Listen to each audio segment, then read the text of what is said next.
Hello everybody and welcome to another episode of Q&A Corner presented by High Tech U. I am so excited to see you again here on Twitch, or if you're catching this on YouTube, to see you here again on YouTube. And I'm really excited in just a moment to introduce you to our guest for today, Rhys Lawson of Biddy and Rhys. Now I'm realizing that my microphone is muted on Rhys, so I am going to unmute and start my video so Rhys is able to see what's going on, and then I'm gonna pull Rhys up on the screen so he's here. And Rhys, why don't you go ahead and say hello to our wonderful Twitch audience? Hey guys, how you doing? Awesome. So for those who are checking out Q&A Corner for the first time, these are interactive industry interviews. So this is your opportunity to ask all those questions to founders and co-founders and people that are working in the tech industry that you just can't find out without asking them directly. And we bring those experts right to you through Twitch and YouTube. Now today, I'm really excited, and I always love connecting with not only amazing people, but amazing people that happen to grace the University of Victoria Faculty of Engineering at some point along their journey, because of course High Tech U is based here out of the Faculty of Engineering. And so Rhys, maybe just to kind of kick things off, just maybe give a little bit of your background and kind of how Biddy and Rhys, I guess, came to be. Yeah, of course. So I guess I'll start with my where I went to high school. So I went to Earl Marriott Secondary in South Surrey, and I was a really big theater nerd, surprisingly. Yeah, I was really into musical theater and stuff, and performing arts and just like creative stuff in general. But when it came time to apply to universities, I didn't really want to do that. I wanted to challenge myself and switch it up. So I applied to UVic's computer science program because it still involved me being creative and involving myself in that creative process. But it also had something that I had no idea how to do, and that was coding. And so throughout my first 2 years, I kind of learned how to code. One of my friends, Noah, taught me how to code actually in the first year. She got me by CSC 111, I believe it is, one of the very first CSC courses. So yeah, shout out to her.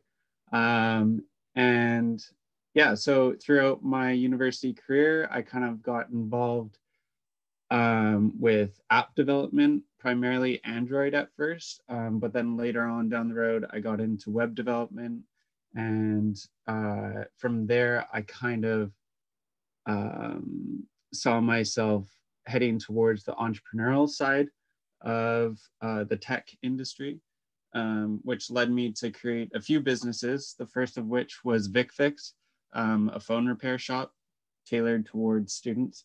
So we would do phone repair at a reduced cost.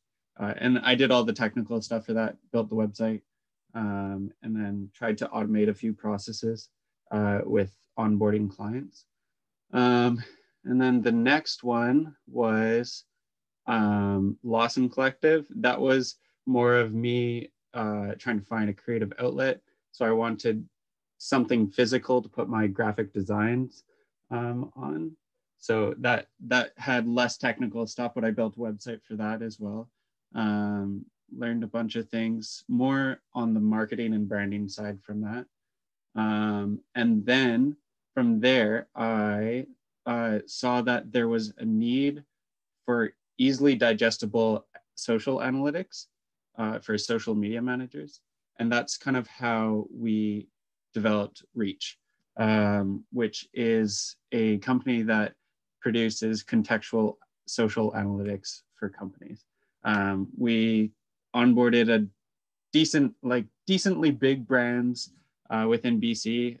Steamworks was one of our customers, BC Children's Hospital Foundation, stuff like that. And it was awesome, but it kind of dwindled off And as it was dwindling, I realized there was a market out there for social auctions.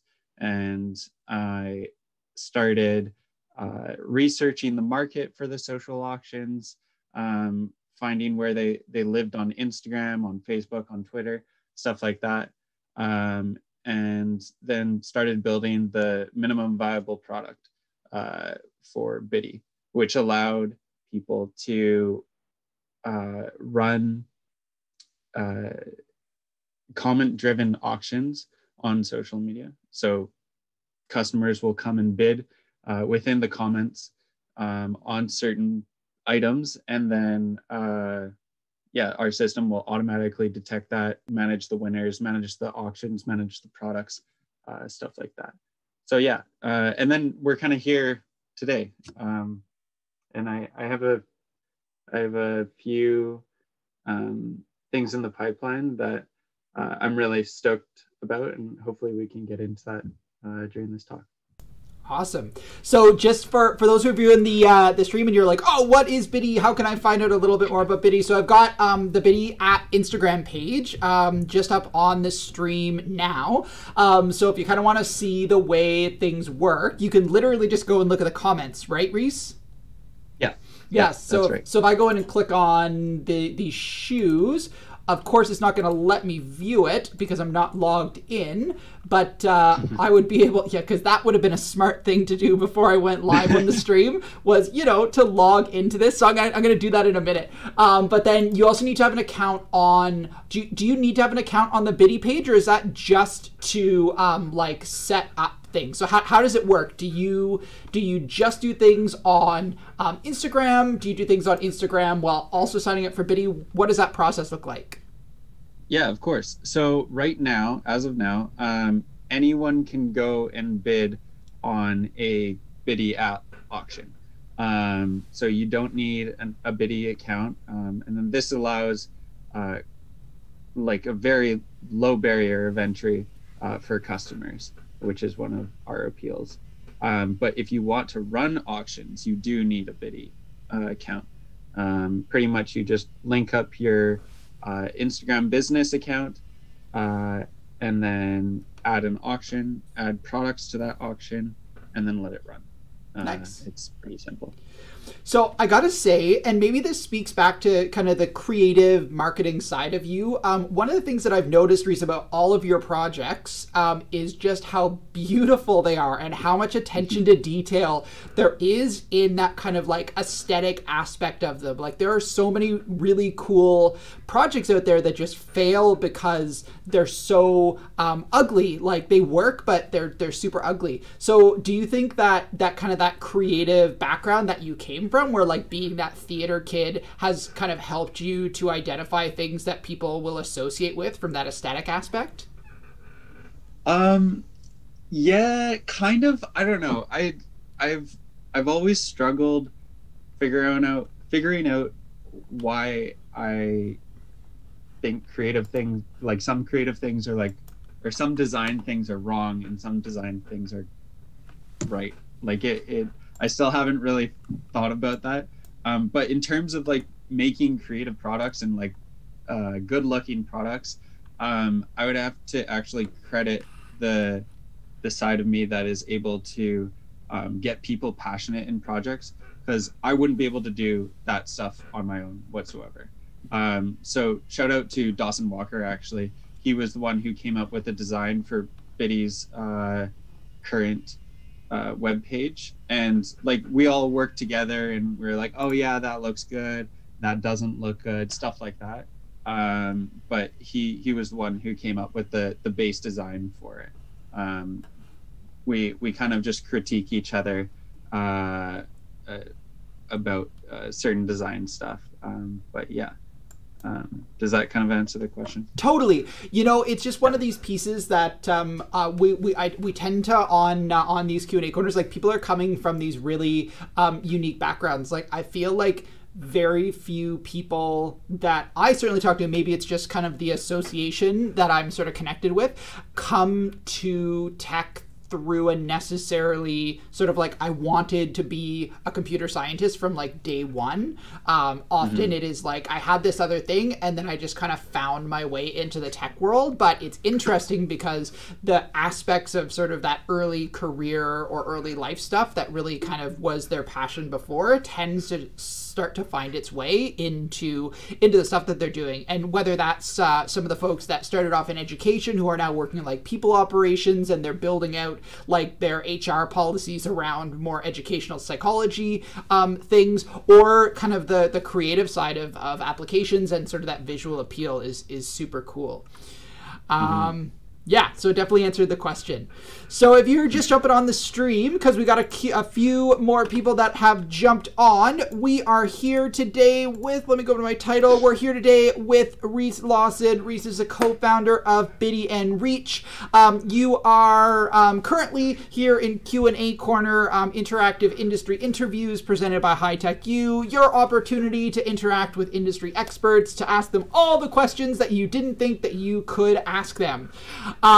So I've actually got a question that has come in that is one of those questions that everybody asks, but nobody really ever gets an answer to. So are you ready for kind of, it's not a tough one, it's just one that I'm interested in your take on it.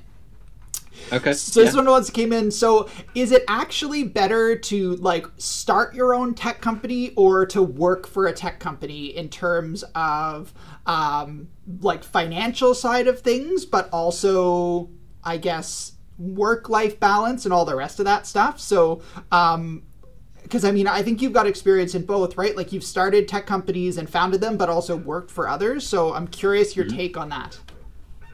Yeah, definitely. So I was kind of thinking about this question because I kind of knew it was going to pop up before this stream.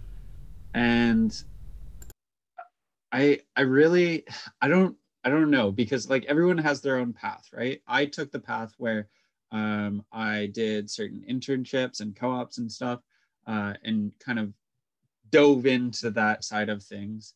But I did that out of necessity. I did that because I didn't really know how to code, and I need to learn how to do that and like how to involve myself in the culture that is the Victoria tech industry.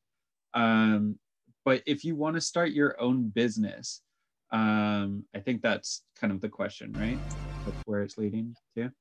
If you want to start your own business, I would say just like get as much diverse experiences as possible. So whether that is going to work for a tech company or a non-technical company, like just do it all. Do as much as you can, because these different experiences are going to fuel your career in the end.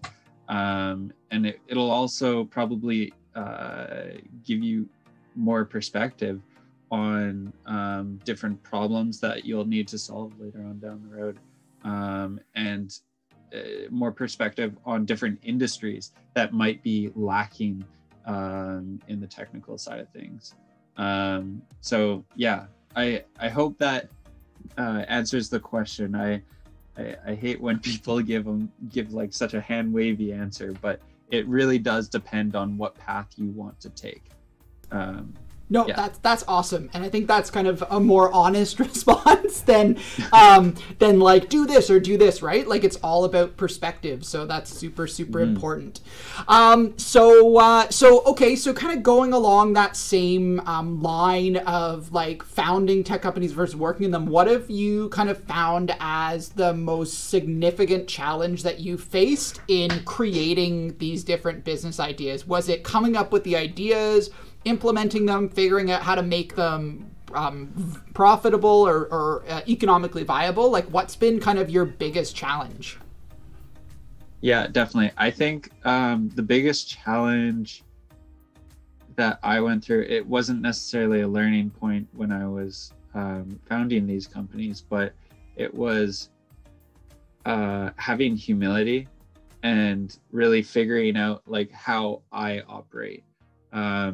And then how that projects onto my team members and everyone else that I'm working with or in a working relationship with. In the end, you can really create anything you want. But the more complicated part is going to be working with people, because no one really knows how other people work, right? Yeah, that's totally fair. It definitely answers the question. Okay. Cool. So then, I guess on that line, like what have you kind of found as being some useful resources for overcoming that? Yeah, definitely. So I'm lucky to have a group of friends that is really introspective and really reflects on life frequently. Usually before COVID anyways, we would like get together every week for a drink at the bar or whatever, and we would go over our highs and lows for the week. And this is a really good entry point into looking at how your week is going, or your month is going, or your year or whatever, and really outlining those things and being like, oh, okay, why did these things happen? How are these things happening? And how can I improve on this? Stuff like that. So I'd say, yeah, highs and lows are a really, really good one. Just come up with like two highs, 2 lows, and then we also do a rosebud, which is what are we looking forward to in the next week, month, year, stuff like that. It's so funny. So you're kind of doing like a retrospective on like an informal retrospective with just like a core group of friends. Yeah, exactly. Yeah, and I think that also speaks to it too, is having those friends that are pushing each other to have that speculation. I don't know if that's a word, but we're gonna make it one. We will assume it is one. I totally do. Yeah, I definitely do. Yeah, I'm doing a lot of research and study on kind of like educational theory, and this is an idea that comes up within that world a lot. Is not only like so there's reflection, and then there's reflection with action, right? So that idea of like praxis and actually using that to make change, and I think that's a huge component of why.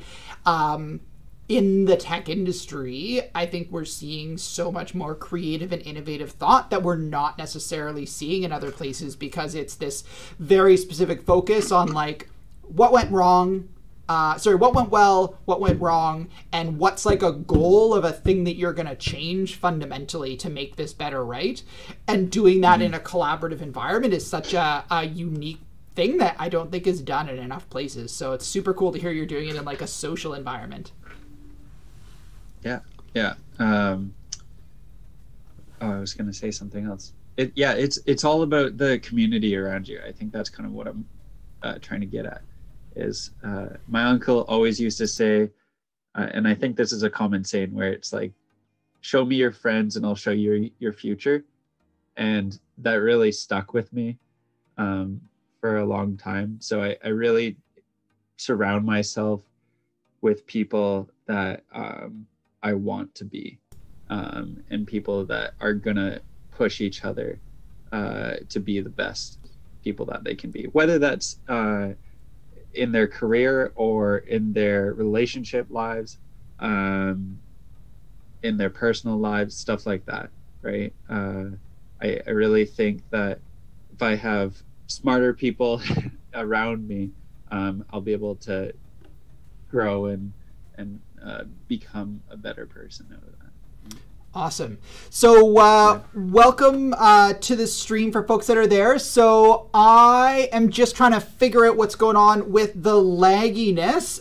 Is Michelle, I'm going to see if it is on our end. So there's a little bit of a delay. So just give me 1 second, Rhys, as I try and figure this out.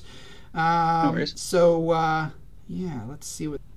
there we go. Okay, so this is the issue. You try and go HD, and it actually makes things worse. So now you are seeing us in a slightly lower frames per second, which I know you're going to be super devastated about, but it's okay. We'll make it worth it by just moving around frantically or very slowly.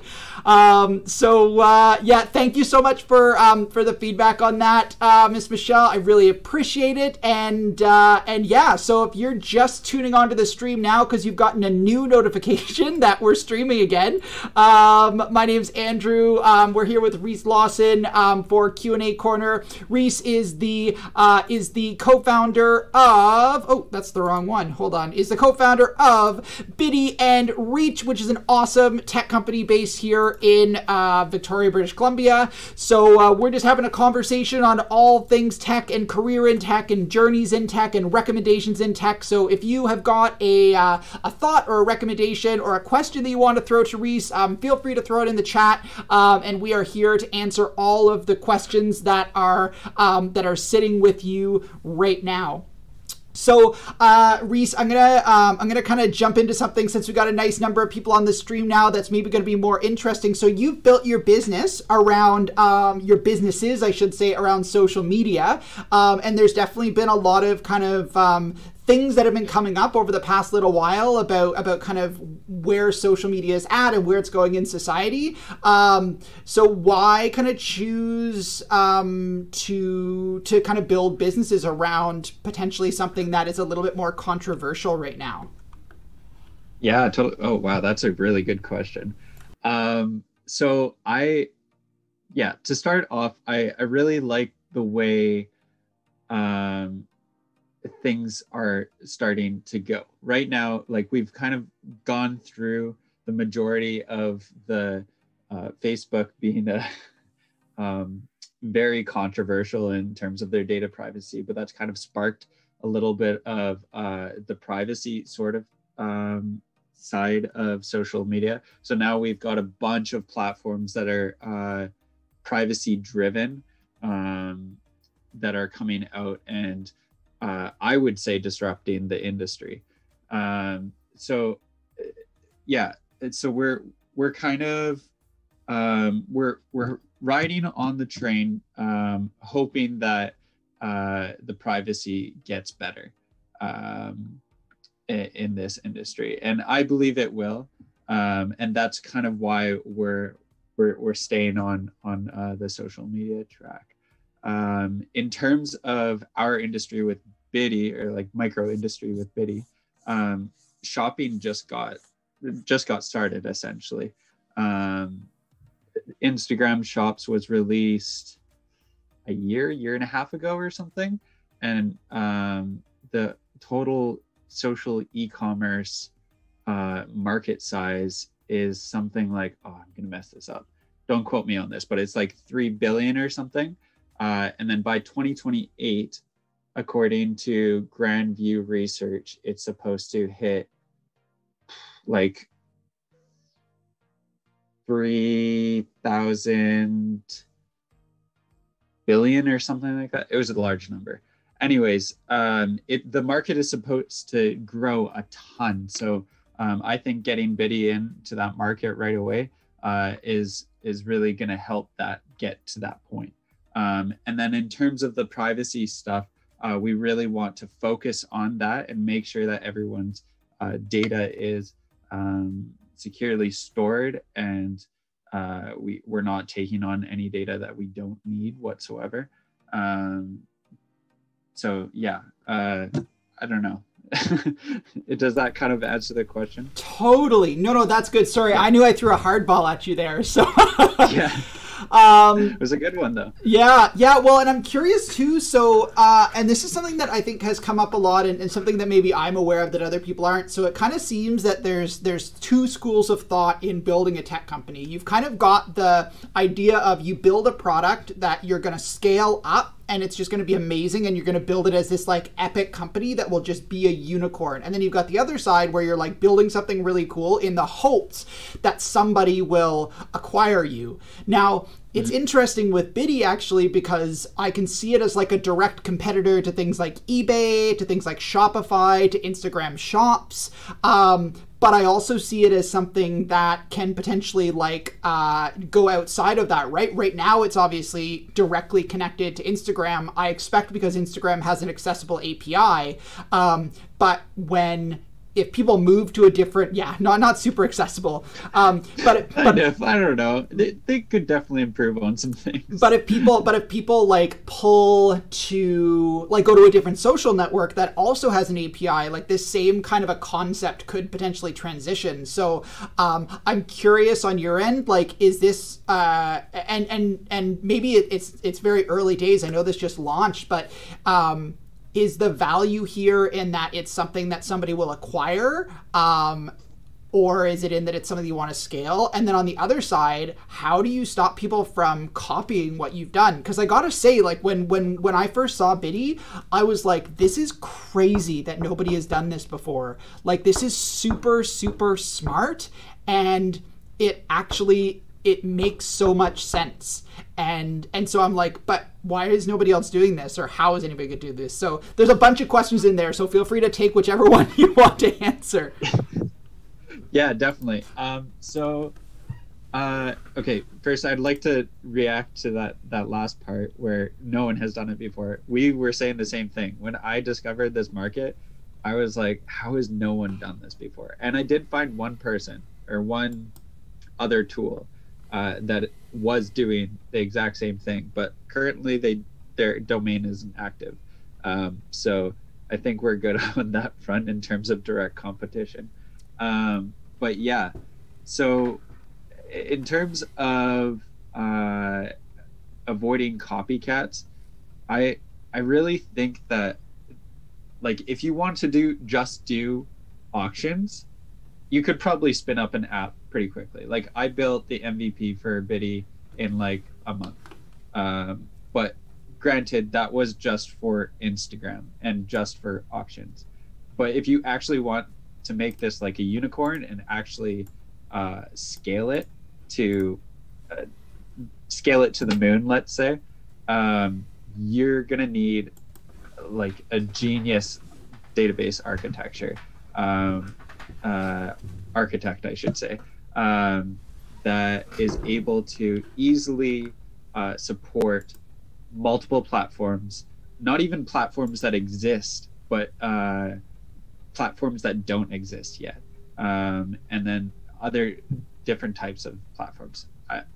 So there's a lot of thinking that needs to go into building the foundation of something like this, and that's kind of what we're doing right now in order to be able to scale to platforms like TikTok, Twitch, even Facebook, Twitter, stuff like that. So yeah, I really think that you need a good, diverse set of skills, not even technical skills, but also social media skills, marketing, branding, stuff like that, in order to actually take over a good portion of this market. So yeah, on the actual purchasing front, yes, I agree that we're competing with eBay and Instagram shops and stuff like that. But we're also looking at Biddy as a form of a marketing tool too. So let's say Adidas wants to release this brand new shoe, and they want to do an early release. They'll get a signed copy of this brand new shoe, and they'll use Biddy as that marketing tool to essentially drive a ton of engagement to that shoe, and use that as their marketing technique or ploy or campaign. So yeah, there's a bunch of other ways to use this, not only as a new source of revenue stream, but also a source of growing your online presence. So yeah.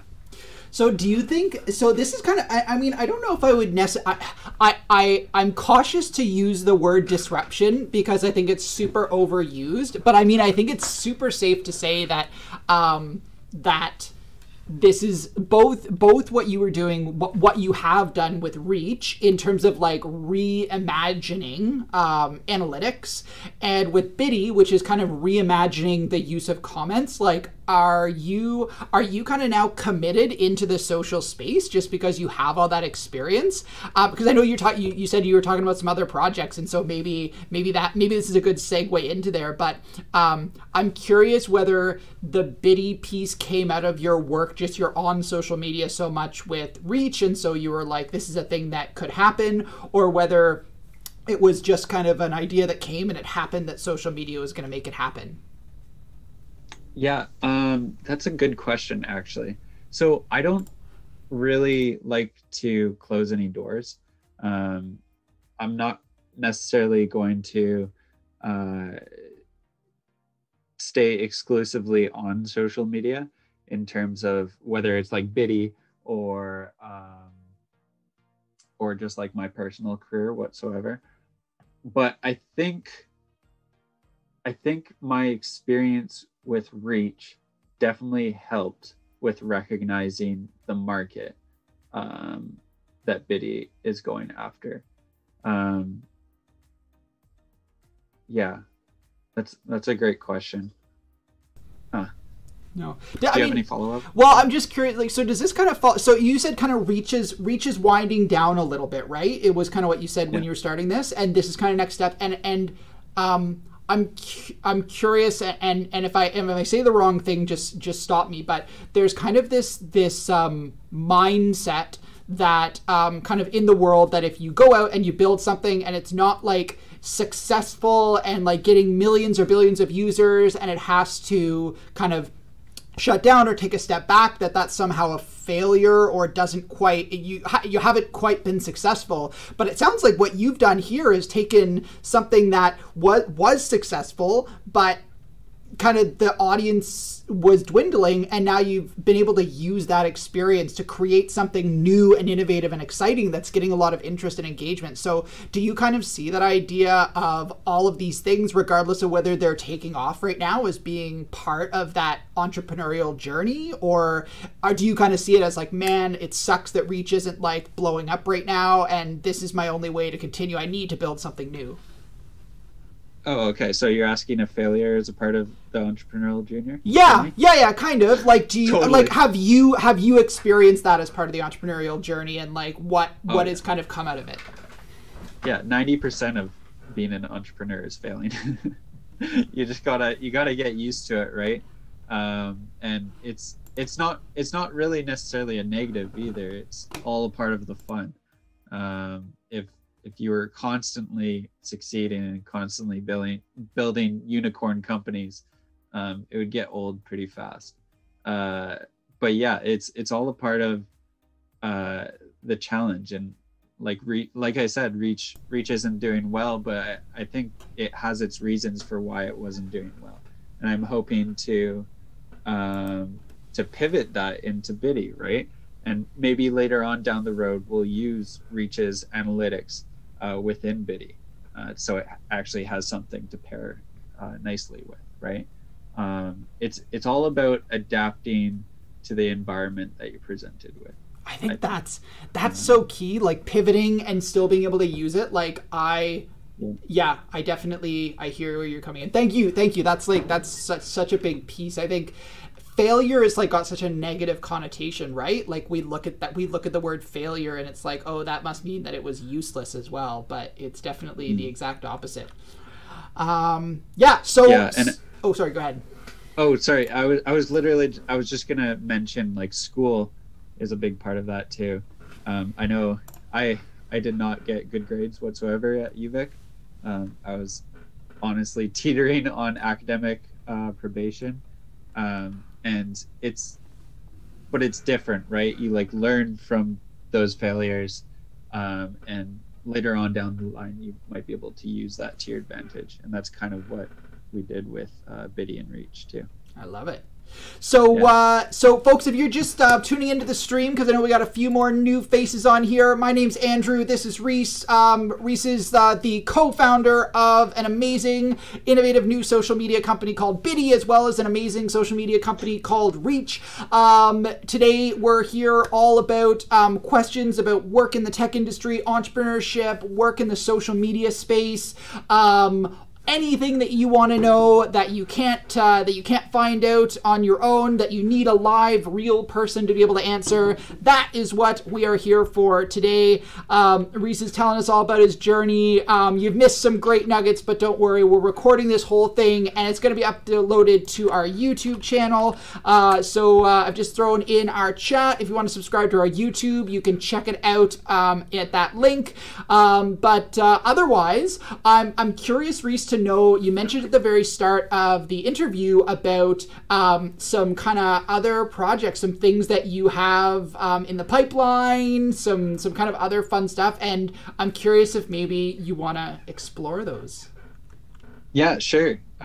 So currently what my life is right now is making sure my relationships are all happy and healthy, as well as I've got a part-time job with an amazing company called Flick.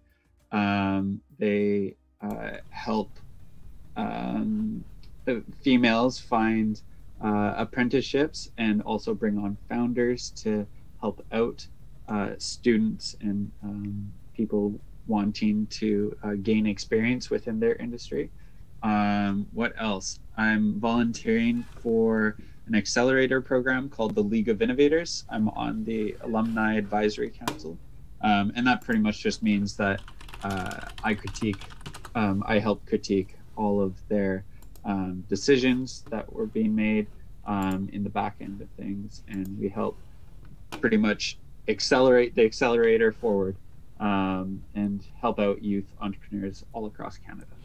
There we go. So here's League of Innovators. So I'm interested in your experience with League of Innovators. So there's a lot of language out there, and I think you went through both an incubator and an accelerator. So the incubator here at UVic, right? You went through the Innovation Center and then also through an accelerator. So like, what was the difference between those experiences? Or if somebody's like building a business or has an idea, like where should they start and what should they expect in those situations? Yeah, definitely. Okay, so the UVic Innovation Center was a massive resource. If you want to start in entrepreneurship, or if you even want to dabble in entrepreneurship, they are a great resource hub to go sit down and talk with. I'd suggest talking with Jerome. He's kind of the head honcho there, and he'll hook you up with any resources that you need whatsoever, and he'll suggest you to do like accelerator programs like Next 36 or even League of Innovators. And League of Innovators is kind of there to as like an alternative education in a way, but more focused on entrepreneurship. So they'll take you through stuff like I was talking about before, the introspective and learning how to take care of yourself before you take care of your business. And then they'll also dive into certain topics like building a team. How do you develop a culture within that team? How do you market your product? How do you build an MVP? Stuff like that. So I guess the Innovations Hub is more of a place to get certain resources, and the accelerator, the League of Innovators, is more of like a course or an active learning environment for you to further your business or your venture. So which do you think for like an early stage? So let's say, because obviously High Tech U, we're all about engaging teens in tech. So let's say a student has developed kind of a cool tool that they're interested to see if it's got some space? Like, do they need, if they've already got that MVP, do they need to jump into an incubator like the Accelerator or like the Innovation Center? Should they go directly into something like League of Innovators to like do some market testing? Like, what would you recommend as like the starting point for them if they maybe don't have access to the Innovation Center because they're not at UVic? Right. Yeah, so I would say if you can, do both. The whole thing from my perspective anyways is diversify your experiences as much as possible. So if you can get a certain perspective from an innovations hub, that's awesome. If you can get another perspective from an accelerator program like the League of Innovators or Next 36 or whatever, that's even better. If you can get a third one, that's great, that's grand. If you diversify those perspectives, you're able to essentially get more views on it, more eyes on it, more people critiquing your idea, stuff like that.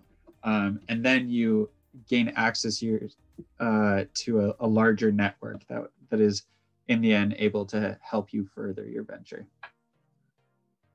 I love that. I love as much that. as possible. Okay, so man, you're getting some. So I got to say, this is probably one of the most like difficult question interviews that we've gone through. And I'm going to ask another one that kind of feeds off of what you were just talking about. But if you are on the stream right now, or you're here on YouTube catching our session, and you've got a question for Rhys, feel free to throw it in the chat below. If it's on YouTube, I'll make sure that Rhys gets the question and gives a response. If you're here on Twitch, obviously we're going to make these responses live. So feel free to throw them in the chat there. If you've got something, send us an email, a tweet, whatever you want to do to be able to reach through to us, then you can definitely do that. But I guess my kind of question feeds on to that idea of diversification. So diversity in the tech sector, big topic right now. Obviously that means different things for different people, and you've kind of touched on maybe the kind of one angle of that, which is like diversification in ideas. Like what do you think is kind of the role of diversity in education and recognize, or in technology, and kind of recognizing even myself that being myself, I'm in a position of power and privilege to kind of have some of these conversations. But I'm curious, as somebody who works in tech and has seen the value of diversity, like where that real value lies. Right. Yeah. It's honestly a quick answer. It lies in bringing people together and solving an issue, right? And I know that's kind of like a general answer, but if we want to further our society, we need to solve really, really hard questions. And the best way to solve really, really hard questions is to get as many perspectives on it as possible, so that we're not missing out on any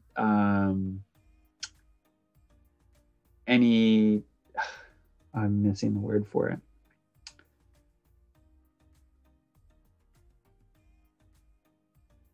Not perspectives, any different I lost it. But pretty much what I'm trying to get at is that if you only have one perspective and one really hard problem, you're only going to see like a certain slice of the pie in a way, or a certain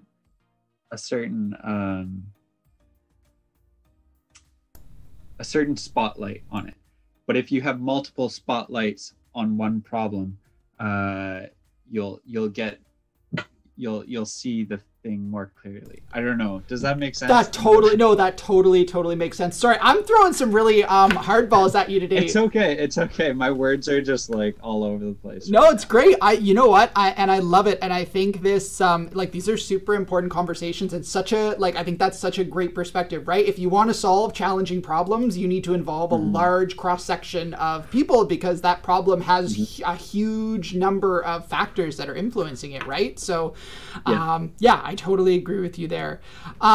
So that's awesome, and thanks for that. So I'll throw kind of a more lowball question that had come in for us. What do you think was the kind of the quintessential experience? Sorry, I say this is an easy question. It's going to be super hard. What was the quintessential moment in your educational journey that you look back to and say, damn, I'm glad that I did that thing? So whether it was like in school, a course that you did, or like maybe it was League of Innovators, the Innovation Center, like what was kind of the thing you look back on through your educational experience now as like, this was it, like that was the thing that helped me be successful? Yeah, definitely. Well, I actually have a direct answer for this one, so that's good. And I would say deciding to do something that I had no idea how to do. And that's going into computer science and learning how to code. That was probably, I'd say, one of the stupidest decisions, but also one of the smartest decisions that I've ever made. And it really just taught me how to push myself. It really just like, it challenged me so much where I was so close to dropping out of university. Like I said earlier, I had terrible grades. I sucked at math and stats, and that doesn't help with a computer science degree. I literally had to retake every single math class in the program except for one, and that was because I begged my prof for a pass. So yeah, it really like pushed me to my limit. It pushed me past my limit actually, but it made me realize that I want this more than how hard it is, if that makes sense. Yeah, I just continued pushing. I continued learning and learning from an academic perspective and learning about myself too. And eventually I ended up graduating actually in April 2020. So just to put a cherry on top, I graduated during the pandemic. Hey, there you go. Yeah. So then you kind of touched on something that I think is also really interesting earlier, and I think you kind of touched on it here, and that was like the focus on, if you can't get yourself together, you can't build an effective business, and you need to kind of focus on those things. And I know there's a lot more conversations now, certainly about like mental health and relationships and all the rest of that stuff. Like why, particularly in like the tech sector, which I guess is more of a cognitive space, like much more of like a problem solving thinking space, like why have you found it such an important piece that you're dedicating time to really like ensuring those things are solid?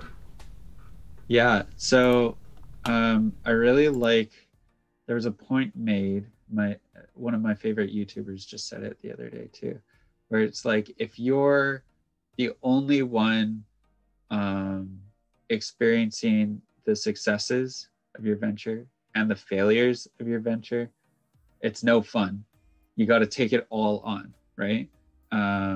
Whereas if you have multiple people or a community around you to share those successes with, they're more fun. And also the failures, you're able to kind of get support from the people around you to help you through those failures. So yeah, it's sorry, what was the question? Did I kind of answer it there? Or? No, you totally did. Sorry, it's okay. It was just kind of about like that focus on self-love and like teams, and I think you answered it perfectly, right? And I certainly have experienced that as I mean, as close to a founder as you can get in an environment like I'm in that building something by yourself sucks, and if you do and you put all your energy into that, then it can suck the life out of you, right? So you need to build those times and the relationships and the teams and all those other things. And no, I think that absolutely answers the question. Totally, yeah. I think at first it doesn't suck though. At first it's really exciting. It's true. But I think that's what loops you in. And once you push everyone out, you have nowhere else to go, right? Yeah.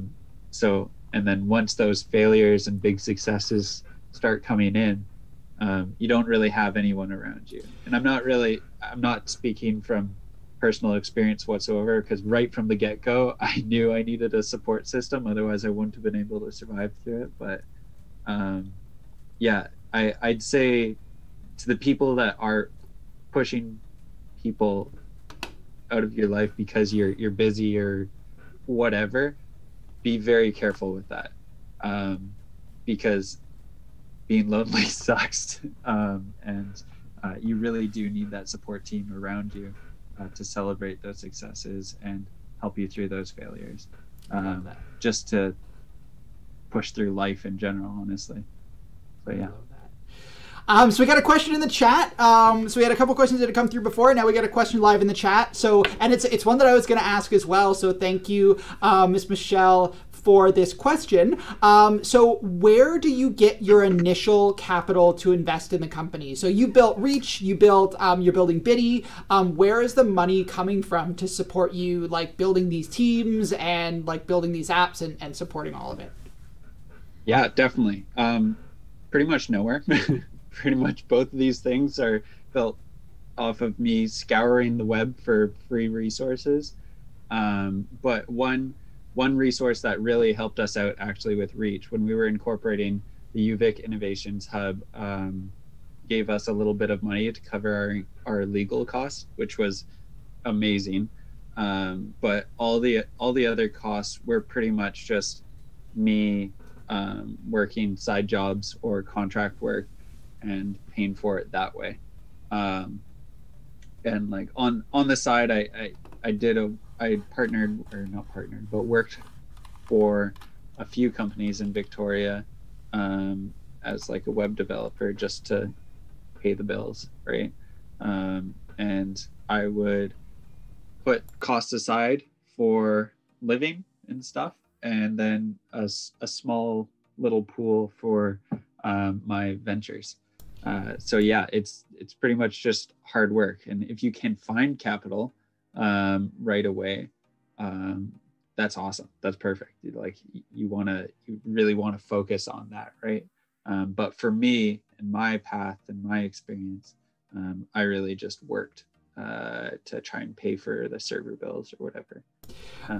So yeah, I think that's an interesting take though, because I mean, you read a lot of entrepreneurship literature that says don't take money. Like as soon as you take money, you're taking on all the rest of these resources. And then there's people that are bootstrapping things like you have with Reach and Biddy. So let's say somebody's looking at this and they say like, oh, I can do this. And they're like, I'm going to save up $150 and then I'll be ready to go. Like what do you think is like a good nest egg if somebody's looking at, and I mean, aside from the sweat equity and the time and all the rest of that stuff, like if somebody wants to start a web app or build a web app or something like you have, and they want it to run for a year, and that's like their market, like I don't know, maybe initial marketing cost, but mostly like server space and all the rest of that stuff, like how much money do you think they realistically need if they're a student? You can do it for free pretty much. We run our stuff on Netlify, which is free. And then we also use Heroku, which is free to an extent. We're paying for the like one dyno or whatever. It's like $7 a month. And yeah, that's pretty inexpensive, I would say. At least I can keep up with it with my work. And then what else?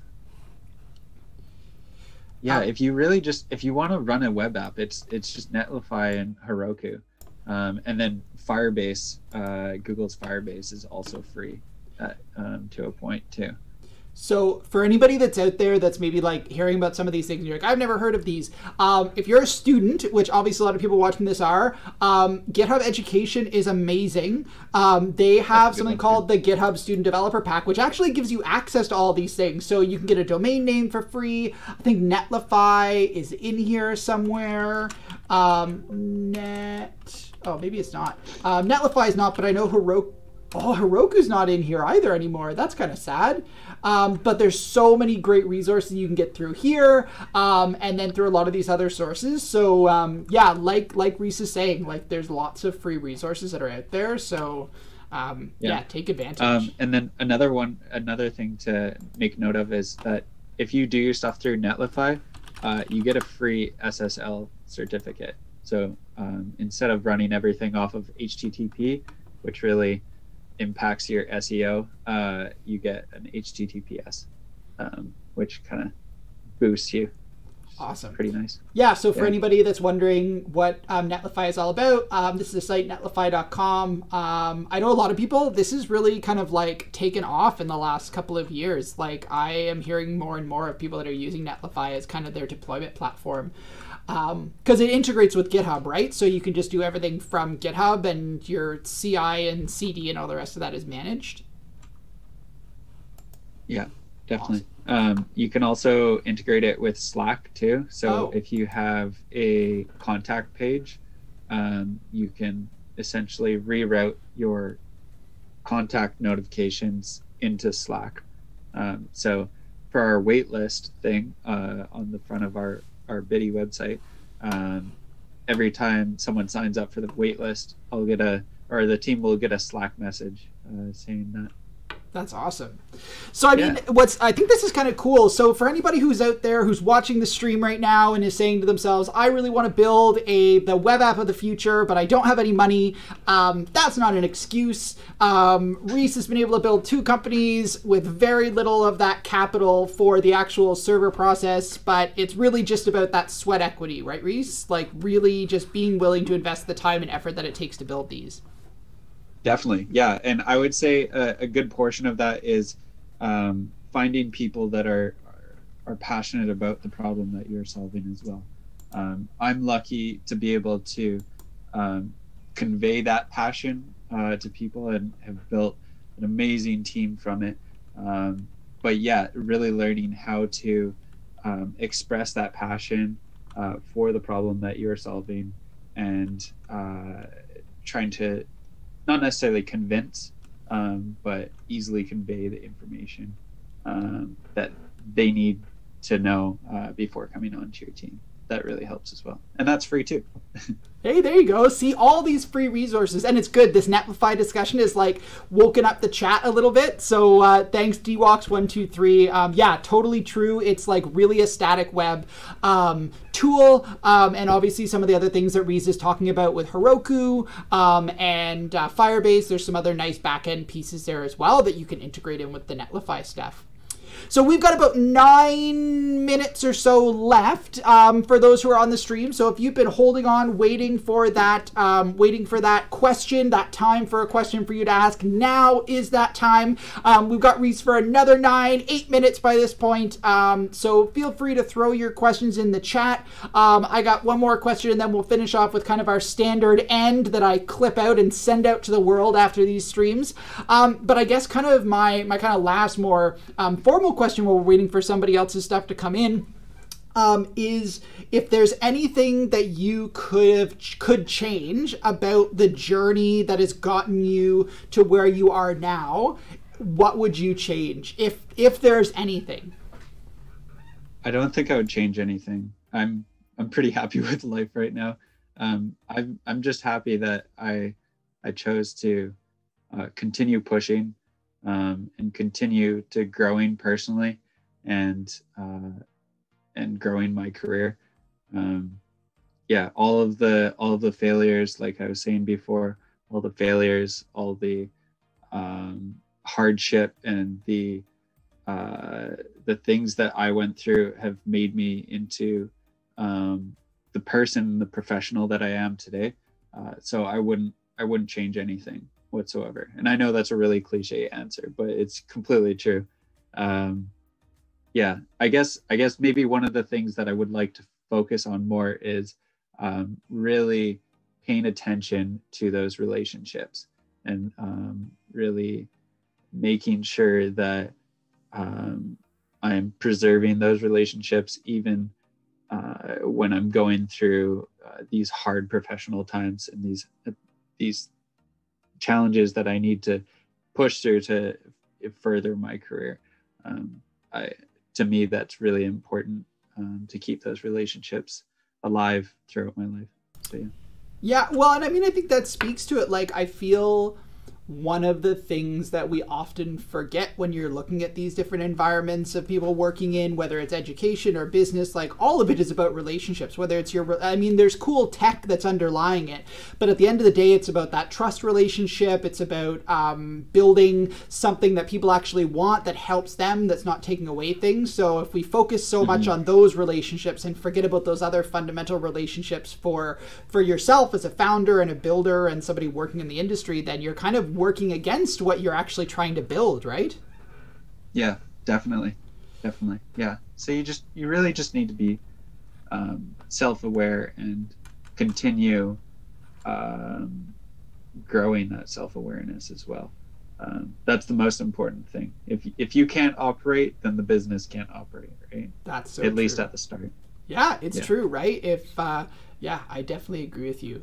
So there's not a huge amount of questions. I know we came on a little bit early for our stream, so this will be kind of the last opportunity that I put out to people while I ask the final quintessential question of any Q&A corner. So Rhys, I don't know if you've watched any of the other clips, but generally what I do is at the end of these things, I'll go and I'll clip like a 1 minute clip that I'll throw up on social media for people to check out. That's kind of like their teaser to come and watch the rest of the Q&A corner. And the question that I always ask is, like, if you could, which is a really hard one, if you could encapsulate kind of your big message that you want to get out there for students that are considering a career in the tech industry, are considering an entrepreneurial venture, are just like seeing you and saying, I want to be where Rhys Lawson is now, soon, and you know, there's going to be some people that watch this stream that are there. What would kind of be that 1 minute salient message that you would give to them?